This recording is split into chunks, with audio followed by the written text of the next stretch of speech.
កាន់តាមទីផ្សារវត្តមនីសាគរក្នុងចិនត្រេកអរសំដៅទៅភូមិកំណាត់ឆ្លងខ្ពតឆ្លងស្ទឹងកាត់ចំការពោតធម្មតារះរួតតាមចំការមកកាំងរដូវវស្សាគង្គាថ្លាយំទន្លេមេគង្គនាំខ្ញុំទៅភូមិកោះប្រាំងទីកោះនោះហើយដែលខ្ញុំជុំពាំងដូចញើទេងបាំង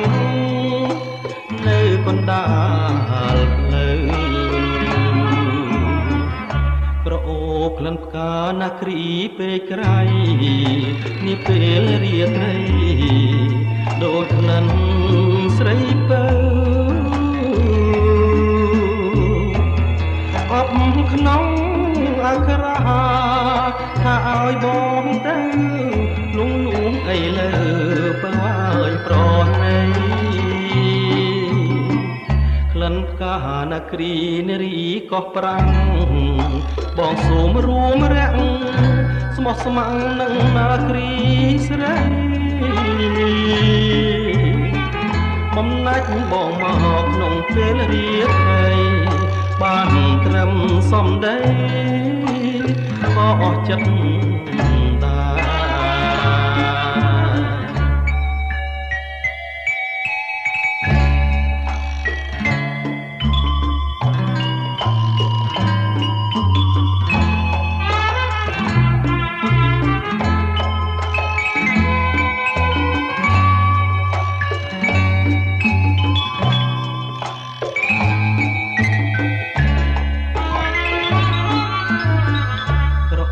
ក្លិនផ្កាណាគ្រីពេកក្រៃ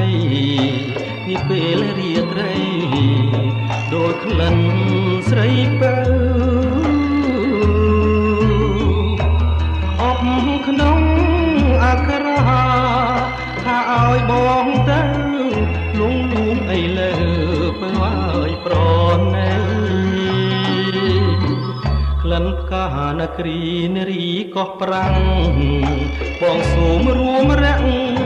ស្មោះស្ម័គ្រនឹងនាគ្រីស្រីបំណាច់បងមកក្នុងពេលរាត្រីបានត្រឹមសំដីក៏អស់ចិត្ត